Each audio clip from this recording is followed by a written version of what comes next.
Cara, posso te dar uma dica? Fernando Meligeni? Claro que pode. Se sua empresa gasta mais de R$ 9.000 por mês na conta de luz, você pode comprar energia direto da Engie com até 40% de desconto. É o Fernando Meligeni ali. É ele mesmo. E o que foi que ele te disse? Disse que eu jogo muito. Vem pra Engie, a sua parceira no mercado livre de energia. Olá a todos e a todas, bem-vindo a mais um painel do nosso ESG Summit.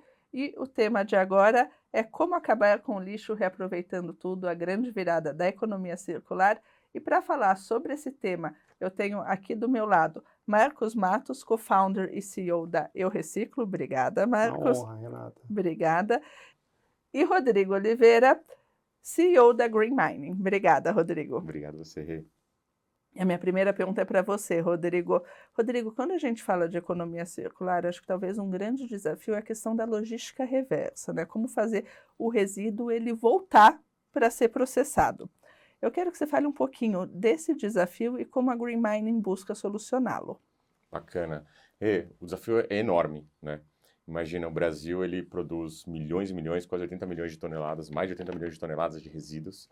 1/3 disso tem o potencial de ser recuperado. Só que a gente recupera muito pouco, a gente está beirando 2%, 3%. Então, imagina o tamanho do desafio, né, a gente fala de desviar os caminhos, né, ou colocar no trilho certo. Então, a gente fala que a casa das pessoas, né, ou os estabelecimentos e tal, é uma estação de trem, onde você tem o trilho da valorização, da reciclagem, do reaproveitamento, ou o trilho do aterro, dos lixões, dos córregos, dos oceanos, né? Hoje, a maior parte está indo para esse trilho errado, né? E a gente precisa trazer isso para cá. Então, a gente entende na Green Mining que tem que ser trabalhado lá na estação, onde a gente toma a decisão, em que lixeira que eu vou colocar, né? Eu sei separar? Como que eu separo? Daí, a conscientização, a informação, e aí quanto mais a gente tiver formas de conscientizar, de instruir as pessoas, por isso cursos, estudos, MBA são super importantes nesse trabalho de trazer a informação correta para as pessoas, mas também a conscientização de trazê-las para o jogo, né? De tornar elas responsáveis para fazer a separação correta e a gente conseguir lá na raiz, né, fazer uma boa segregação, porque o material segregado valoriza bem. E aí a Green Mining ela vem com essa visão, mas começa tudo no respeito às pessoas envolvidas no processo, né? E eu acho que isso é fundamental. A partir do momento que a gente olhar para as pessoas que estão lá fazendo esse trabalho no dia a dia, coletando, tirando, suando, né, a camisa para aumentar esse valor, para conseguir trazer mais volumes, a gente vai conseguir trazer muito mais materiais do que a gente está trazendo hoje. Então, na minha opinião, se a gente trabalhar o S até antes do G, né, o E vai vir junto e, graças a Deus, com uma boa governança, a gente vai conseguir ter números maiores e, quiçá, um dia a gente está aqui para falar que a gente chegou em 2 dígitos, né, de reciclagem no Brasil. Legal, obrigada. Você falou disso e nesse ESG Summit a gente também vai ter um painel com a Associação Nacional dos Catadores, que é também uma parte fundamental desse processo. E daí quero passar para o Marcos, pegando uma carona na pergunta que eu fiz para o Rodrigo, aproveita também, dá sua opinião sobre essa questão da logística reversa e fala também para a gente como funciona o Eu Reciclo. Legal. Nossa, Rodrigo, foi muito bom o que você falou. Achei bem bacana, que nem o Rodrigo falou, né? Os números são muito grandes, né? Então, assim, 80 milhões de toneladas que a gente gera é uma quantidade muito absurda e no mundo esse número ainda é maior. Quando a gente fala de resíduo, a gente pensa, a geração de resíduo ela acontece em escala. Então a gente entende que o processo de reciclagem ele também precisa acontecer em escala para contrapor isso, senão o impacto negativo ele sempre vai crescer de forma exponencial e a gente não vai conseguir compensar isso. Então quando a gente olhou para criar o Reciclo, a gente pensou assim, falou, cara, como que a gente consegue aumentar as taxas de reciclagem nesse país de forma estrutural, né? Então a gente se baseou muito em cases, quais os lugares do mundo que deram certo. Então, por exemplo, tem caso, tipo, na Espanha, saiu de 5% para quase 80% em 20 anos. Por que esses caras fizeram e a gente não consegue? Então a gente entende que da mesma forma, por exemplo, que você compra um celular, um laptop, um carro, algum bem de consumo, as empresas que fazem aquele bem, elas são economicamente viáveis. E a cadeia de reciclagem, ela tem que ser economicamente viável. Se ela for economicamente viável, vai facilitar ter investimentos, você consegue gerar investimentos em nível de escala, e você consegue gerar uma capacidade de reciclagem muito maior. Então foi assim como a gente viu alguns modelos, principalmente na Europa, a gente quis trazer isso para o Brasil. E aí um pouquinho como que a gente funciona, né? Basicamente, a Eu Reciclo a gente trabalha com o conceito da compensação ambiental. Então a gente garante que a mesma quantidade de resíduo que uma empresa coloca no meio ambiente vai ser reciclada por alguém. Então se uma empresa colocou 1.000 toneladas de papel, a gente vai garantir que 1.000 toneladas de papel vai ser reciclado. Conceito análogo ao crédito de carbono, mas para reciclagem.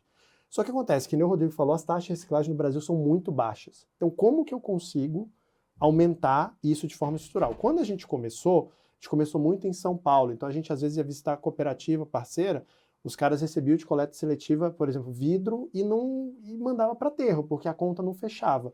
Se eu te der R$200 a mais por tonelada, alguma coisa assim, um valor a mais, você conseguiria aumentar isso? Conseguiria aumentar. Pô, eu vou mandar dar uma destinação final.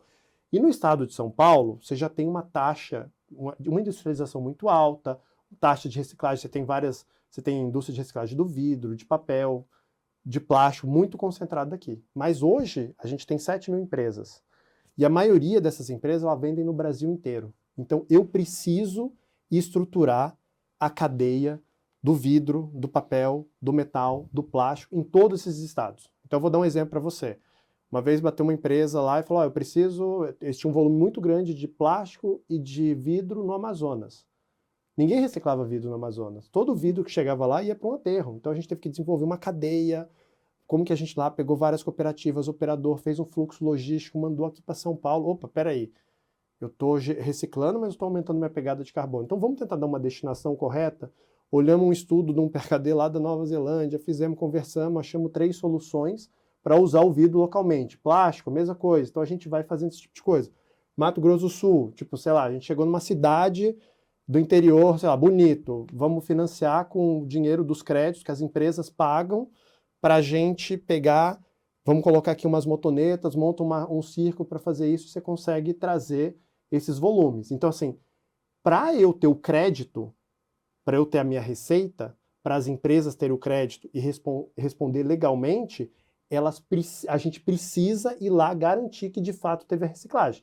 Estado como São Paulo tem uma parte que ela já existe, outra parte você tem que desenvolver. Agora tem estado, vocês conhecem, eu sou do Mato Grosso. Mato Grosso, você sabe, você também morou lá, não tem muita coisa de receita. Tem que ir lá estruturar. Vários estados você precisa estruturar muita coisa. Então é assim que a gente trabalha. Então, como a gente faz compensação por material por estado, a gente precisa fazer isso em todos os lugares. E aí a gente também está indo para a compensação de materiais específicos. O PP, o Tetra Pak, e assim sucessivamente. Que a gente entende que mesmo quando você pensa num plástico, cada tipo de plástico, um PET, ele tem uma reciclabilidade diferente de um polipropileno ou de um polietileno de baixa densidade. Então ele tem que ter um incentivo financeiro para a conta fechar. Legal, legal. Obrigada, Marcos. E, Rodrigo, o Marcos, ele falou dessa dificuldade, vocês dois falaram da questão que hoje a gente ainda recicla um dígito, né, dos resíduos que a gente gera. E deve ser a segunda ou terceira vez que você vem aqui no nosso ESG Summit. É assim, é um potencial gigante, a gente sempre fala sobre isso, mas como que você está vendo as empresas evoluindo nessa questão e também a sociedade mais engajada com isso? Uma evolução acontece, mas a passos de tartaruga, né? Infelizmente, a gente não vê isso, o retrato nos números. Os números mostram exatamente isso. Olha, tudo que foi feito até agora ainda não mexeu o ponteiro, né? Então, essa certeza a gente já tem pelos dados. E a gente fala que é muito importante a gente colocar mais execução e olhar para a adicionalidade, né? A gente só vai aumentar se tiver a adicionalidade, né? E a adicionalidade é o quê? É físico. Logística é físico, né? A gente tem que trazer mais material. A gente tem que buscar mais material. A gente tem que ter pontos de entrega voluntária mais disponíveis para a população. Ou até uma coleta seletiva. E aí que vem o grande cuidado nesse passo a passo que a sociedade veio fazendo. Por quê? O custo para executar a logística reversa é caríssimo, né? Você colocar um produto num ponto de venda é um gasto logístico. Para você pegar todas as embalagens daquele pulverizadas na casa das pessoas e trazer de volta, é um custo muito mais alto do que você colocar o produto.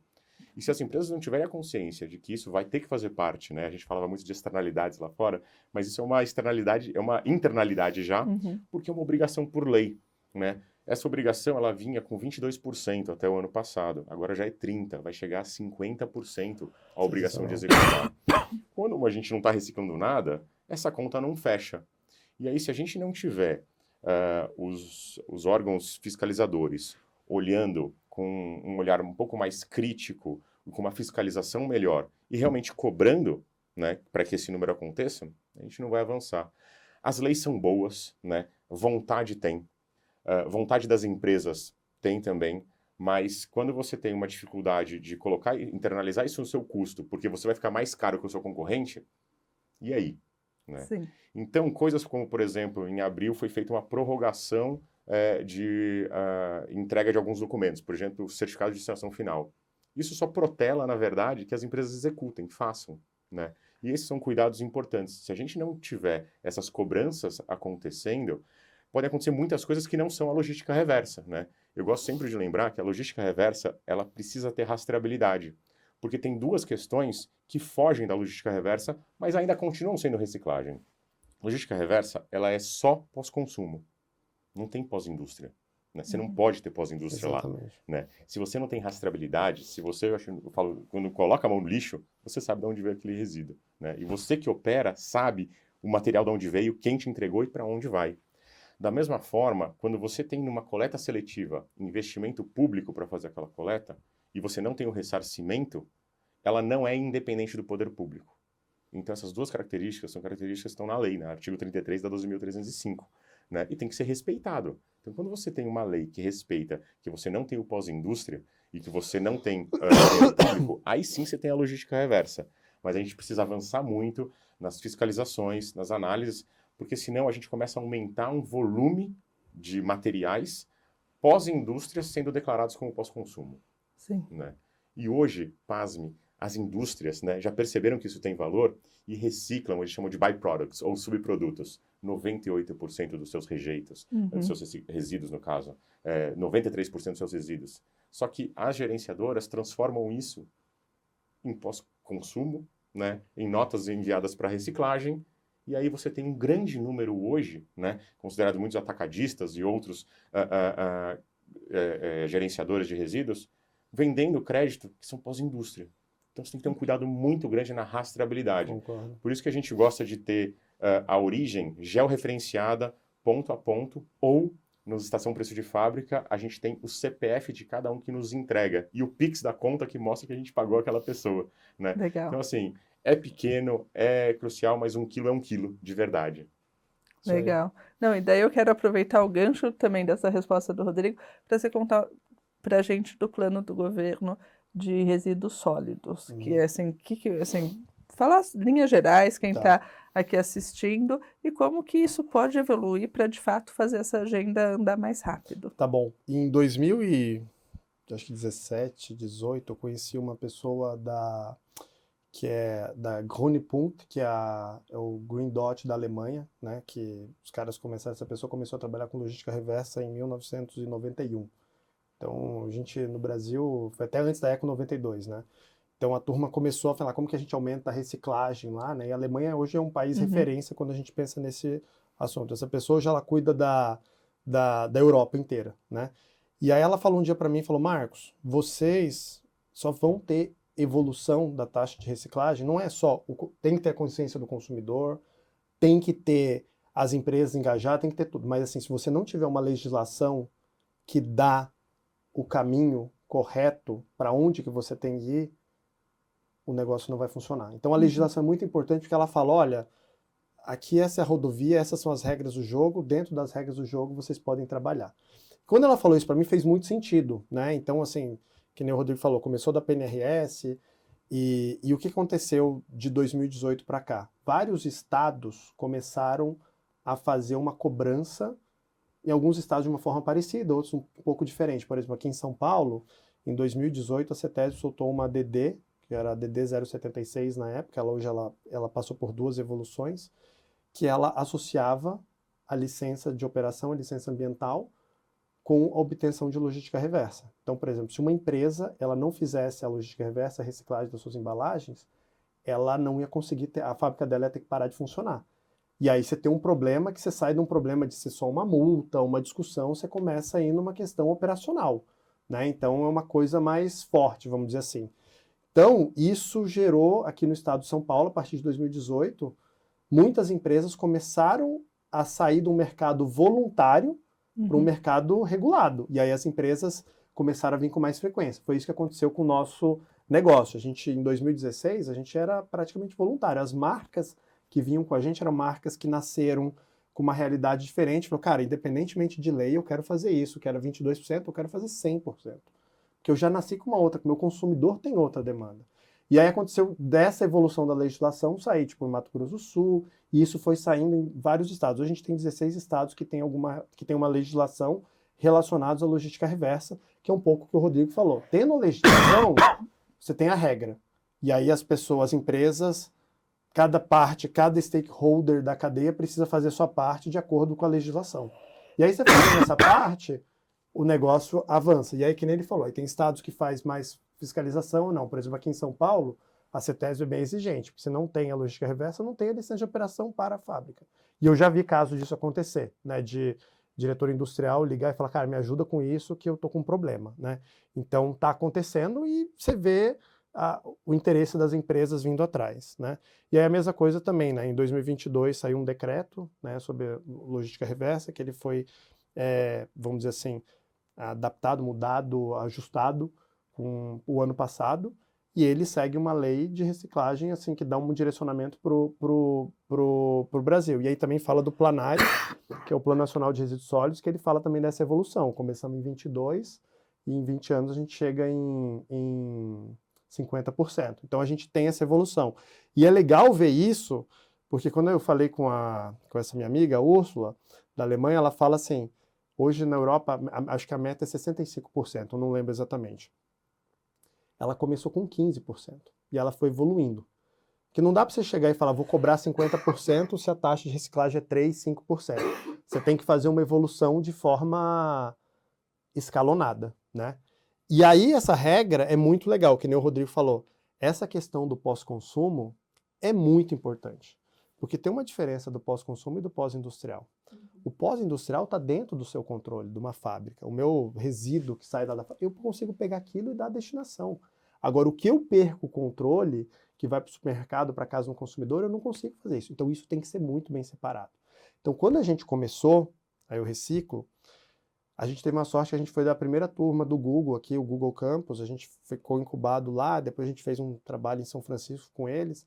Então, eles ajudaram muito com a gente nesse negócio de gestão de dados. Então, a gente aprendeu muito nessa época. Todo mundo falava lá, 8 anos atrás, dados. A gente falou, cara, como que a gente consegue usar sequenciamentos, cheques sequenciais, que eles falam, para você melhorar seus controles. Então, assim, hoje a maioria do time do Eu Reciclo é o time de campo, que está lá desenvolvendo essas rotas, juntando, auditando essas cooperativas, esses operadores, para garantir que o que entra é pós-consumo, para a gente garantir que o nosso crédito é de pós-consumo. E aí o que a gente fez? A gente falou, cara, legal, vamos trazer uma Big Four para fazer uma auditoria desse sistema para garantir que o que entra, o que sai, está dentro dessa lógica do pós-consumo e seguindo seguindo essa lógica do aumento da adicionalidade. Isso que o Rodrigo falou, que eu acho que é muito legal.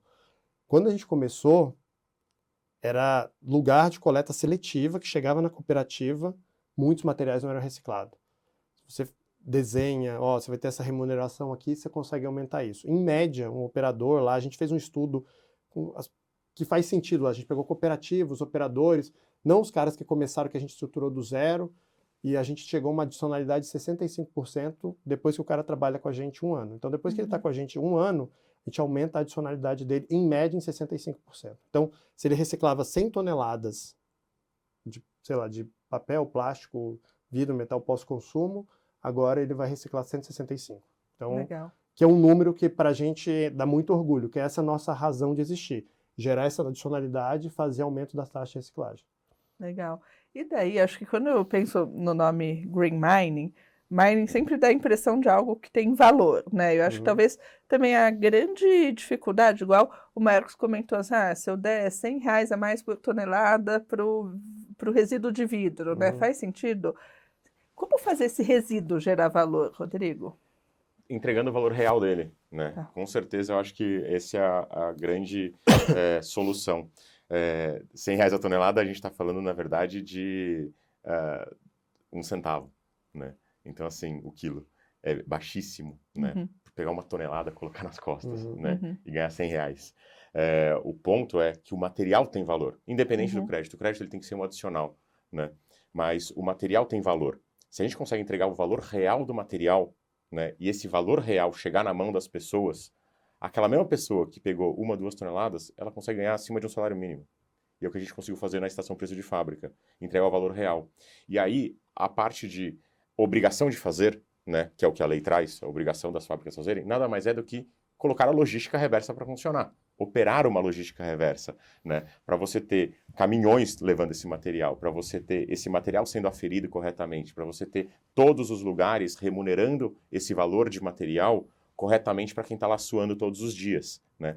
Então, essa preocupação, por que eu falo da preocupação das pessoas, que se a gente leva um valor real de material na mão delas, né, e você traz quem tem que fazer, fabricantes, importadores, comerciantes, distribuidores, para executar a logística reversa, afinal a lei fala isso, né? Façam logística reversa. Então, esse custo de executar, de operar uma logística reversa, ele é alto, mas ele é real, né? E precisa ser pago, né? Então, quando você tem essa operação paga e leva um valor bacana para as pessoas, você consegue ter um vidro a 67 centavos, a gente está falando de R$670 a tonelada, né? Então, assim, é muito diferente quando você traz os valores das usinas, das fábricas, que lá está o valor real do material. Então, é aí que a gente acredita. Por isso que a mineração, né, quando a gente fala da mineração, ao invés da gente minerar na jazida de petróleo, na jazida de areia, na jazida de ferro, vão minerar nos meios urbanos, né? O conceito é urban mining, né? E aí é que a gente trouxe o green mining. Então, esse conceito de mineração urbana, né? Ou seja, grandes centros onde você tem muita concentração de consumo, né? Faz sentido porque a logística vai ser melhor. O que é a eficiência logística?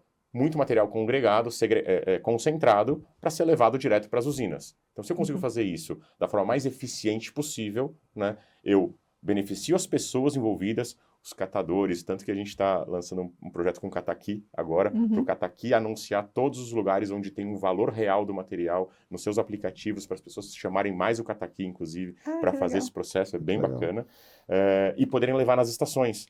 Porque nas estações a gente está remunerando muito bem as pessoas. E as pessoas saem lá, poxa, imagina, 35% da população recebe um salário mínimo da PEA, né, População Economicamente Ativa. Os catadores atendidos pela estação recebem acima de 1/3 da população brasileira. A gente está mudando a vida desses caras. Legal. E o cara está saindo da carroça e conseguindo comprar um carrinho para começar a multiplicar o volume dele. Então acaba sendo um ciclo virtuoso quando você leva valor real na mão das pessoas. E daí é um ciclo virtuoso que daí você passa do reciclável para, de fato, reciclado, né, Marcos? Exatamente. Não, mas isso que o Rodrigo falou, acho que é muito legal, né? Porque, no fundo, acho que o E e o S, eles andam muito juntos, né? Sim. No fundo, a gente é ser humano. A gente, por mais que a gente está no CNPJ, a gente é um CPF. Sim. E a gente mora num país que tem muitas desigualdades, uma questão social muito desafiadora. Então, quando a gente vê essas evoluções da vida das pessoas, isso é muito legal. Então, assim, a gente recebe, de novo, a gente tem hoje quase 600 operadores que recebem valor dos créditos cooperativos, operadores no Brasil inteiro. Então, todo dia a gente recebe um depoimento, uma coisa que aconteceu. Então, isso é aquela coisa que a gente fala, aquece o coração, né? Então, a gente tem um programa, né? Você falou com o catador, a gente fez um programa, porque a gente sempre tinha tinha uma dificuldade de você conseguir fazer uma coisa com o catador em si, não a cooperativa. Então, a gente fez um trabalho com um parceiro, né? Que é o Rede Transforma, que a gente conseguiu... Hoje o catador ele pega o resíduo, às vezes vende para o intermediador, né? Então, peraí, vamos levar para um galpão e a gente vai vender todo esse volume que você traz aqui para junto com o volume da cooperativa, ou seja, tem um valor maior e o crédito ele recebeu um cartão que ele recebe a grana do crédito, tudo isso num cartão ele se bancarizou, né? Um cara que geralmente que nem o Rodrigo falou, muitas vezes tem muitas dificuldades, né? Tipo, o cara meio esquecido, né? E de repente Você traz até para a economia formal. Você traz ele para a economia formal. Então isso é muito legal. Aí semana passada a gente foi lá mostrar os números, que fez um ano esse projeto. que a gente bateu o número de catador que participou, tiveram um aumento de renda de 200%.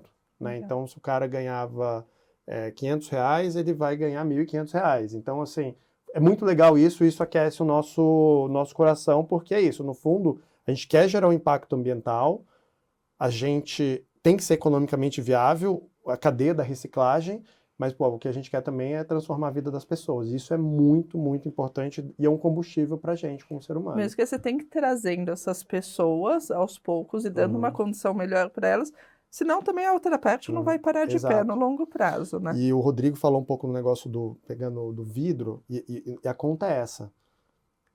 Por exemplo, se você aqui em São Paulo, que você tem fábrica de vidro, depende da região, você precisa de um incentivo menor, mas para você trazer o vidro do Amazonas, você dá a destinação correta, o valor do crédito é muito mais alto. E aí, mas o valor é muito mais alto do que São Paulo para uma empresa. O que vai fazer a empresa pagar? Ela entender esse fluxo e outra. Tem talvez uma legislação que fala, olha, você precisa fazer com o que você colocou aqui no Manaus, no Amazonas, ser reciclado aqui. E aí você consegue equilibrar essa conta, né? E aí você me perguntou também a questão do que é reciclável e o que é reciclado, né? É muito legal isso, porque a gente quer gerar impacto nas pessoas, na sociedade, né? Eu lembro, teve uma empresa que é nossa parceira, e eles viraram e falaram, e a gente fez o levantamento de massa deles, né? A gente vai lá, a gente tem um time de engenheiro ambiental que ajuda a fazer o levantamento, quantas embalagens você tem, e eles perceberam que eles geravam muita embalagem, tinha muito plástico, muito papel excedente, era uma empresa de calçado, então era, né, você às vezes vai lá e compra o sapato, aquela caixa cheia de coisa, você deixa a caixa lá na loja e pega com um saquinho e leva, né, e, tipo, era uma coisa muito assustadora, né, e a gente fez um trabalho e falou, cara, dá para vocês reduzirem esse negócio, eles fizeram uma redução de gramatura de embalagem, redução da quantidade, redução de um monte de coisa, no fundo, eles reduziram a quantidade de embalagem, não lembro o número, acho que foi 38%, alguma coisa assim. Isso foi um período de 2 anos, né? Um número bem alto, não lembro assim. E eles conseguiram, só com essa redução, eles pagaram você reduz, né? A quantidade que você gasta, você paga o crédito. Sim. E falou, pô, foi bom para todo mundo. Ela falou, nossa, eu não preciso ter tanta embalagem. E aí eles fizeram uma pesquisa com os consumidores dele, que o principal questionamento era a quantidade de embalagem que estava gerando. Então foi uma coisa muito positiva para todo mundo. Então, assim, o que a gente entende? A gente tem uma operação lá no Chile também. Lá no Chile, as empresas, elas questionam muito esse negócio de design de embalagem.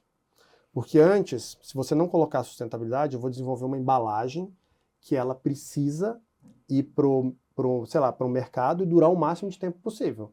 Só que às vezes uma embalagem assim, ela tem 7 camadas, não sei, é difícil de reciclar, e você acaba inviabilizando a reciclagem dela, né? Então hoje tem uma consciência muito maior das empresas, por exemplo, lá no Chile a gente percebeu isso. Então tem muita empresa que procura a gente, cara, me ajuda aqui, vamos sentar, como que eu consigo desenhar? Então a gente tem uma rede de parceiros lá que fazem design de embalagem, que faz esse tipo de coisa, para virar e falar assim, cara, se eu penso um pouco, talvez eu não vou ter a mesma eficiência de duração, mas eu vou ter uma embalagem de um material só, um material que tem uma reciclabilidade melhor, isso vai facilitar muito esse processo, né? Então essa é um pouco como que a gente entende. E aí você sai um pouco só da questão do crédito, da reciclagem, e você começa a ampliar um pouco o seu escopo, que você pode fazer isso. Essa empresa de calçado, eles são do Sul, a gente fez um evento lá com eles, que eles chamaram lá, sei lá, 600 fornecedores dele, desde o cortume, o cara que costura o sapato, e a gente fez um evento de sustentabilidade. Falou, gente, vocês precisam mudar, que a gente vai mudar, e a gente vai pegar de fornecedores que têm essa mentalidade melhor.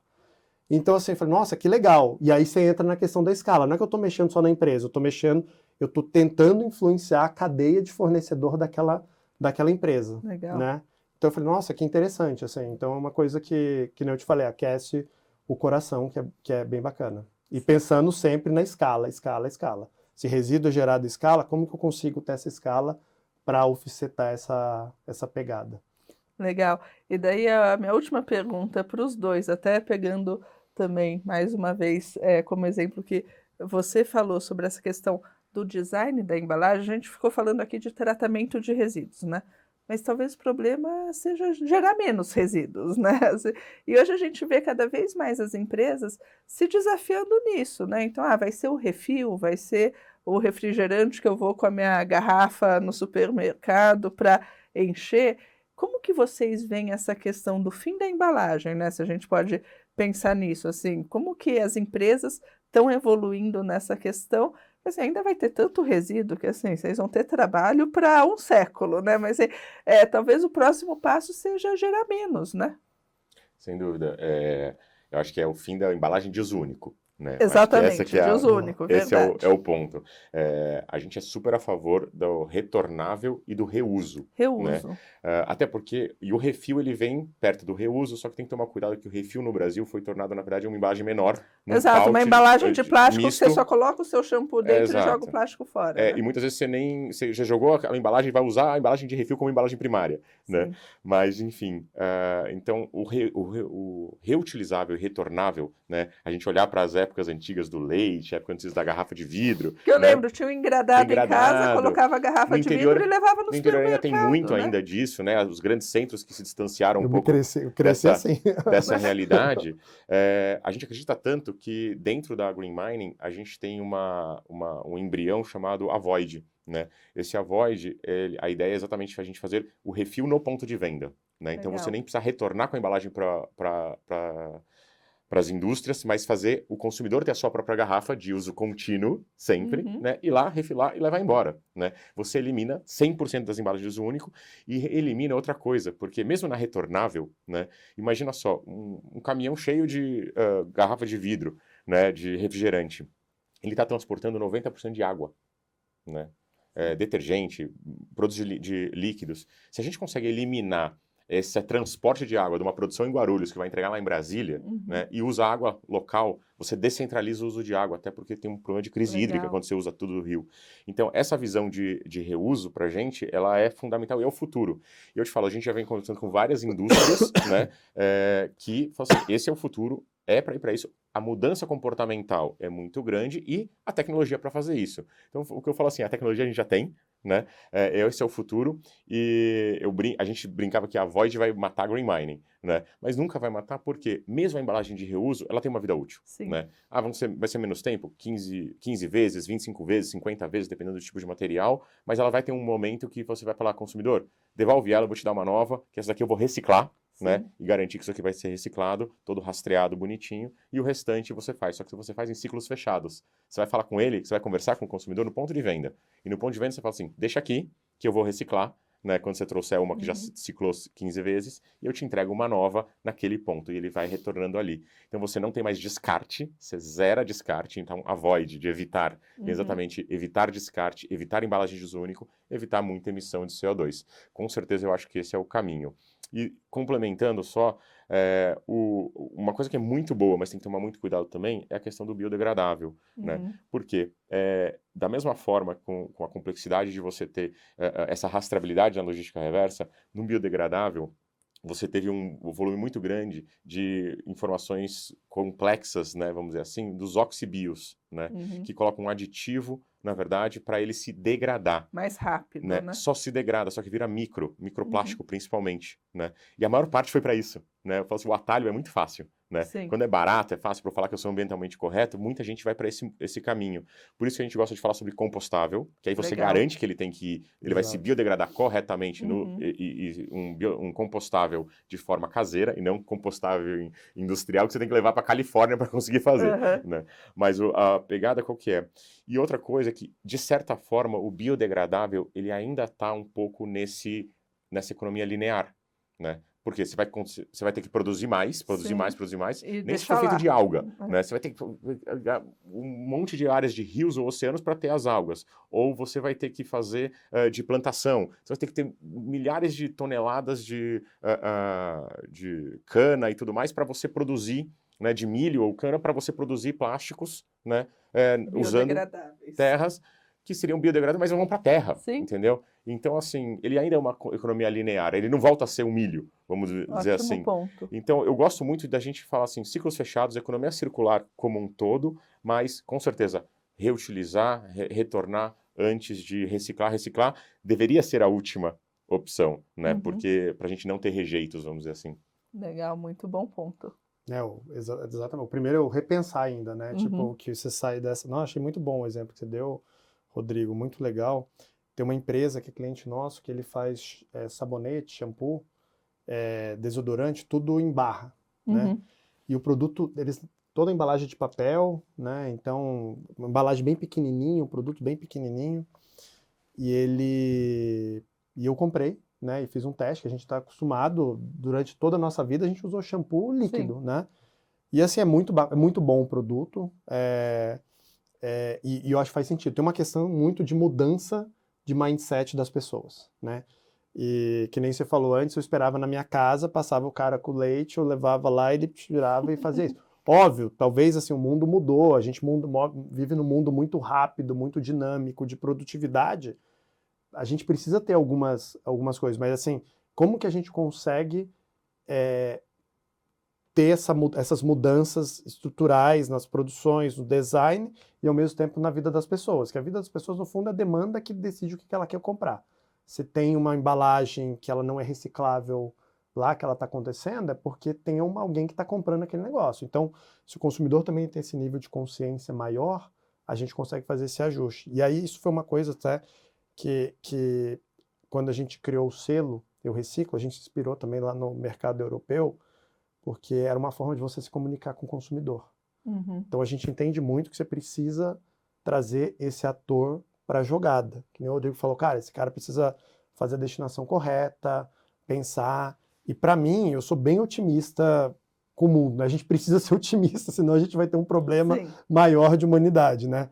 Então eu sou muito otimista e eu acho que assim, as pessoas estão ficando cada vez mais conscientes, né? Eu lembro quando eu fui trabalhar com reciclagem, encontrei alguns amigos meus e falaram, nossa, Marcos, você tá meio louco, cara, o que aconteceu? Não sei o quê. E eu lembro que na pandemia, um amigo meu virou e falou, nossa, cara, agora eu entendi por que você está fazendo isso, acho que faz todo sentido. Agora que eu vi a quantidade de resíduo que eu gero, isso é um problema global.